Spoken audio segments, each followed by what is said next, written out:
Oklahoma tornado update.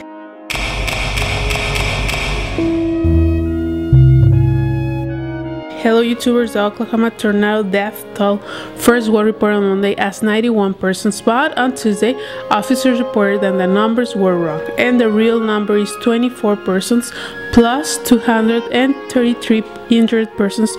And well, the level of the tornado was 4 on the enhanced Fujita scale, where 5 is the highest and 0 is the lowest. The National Weather Service announces to be careful because there will be great possibilities of severe weather in Texas, Oklahoma, Louisiana, and Arkansas.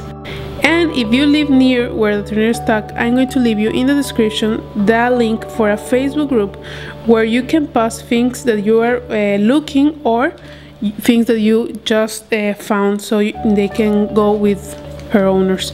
So thanks for watching me. See you soon, and remember that I'm on Facebook and Twitter. See you and bye.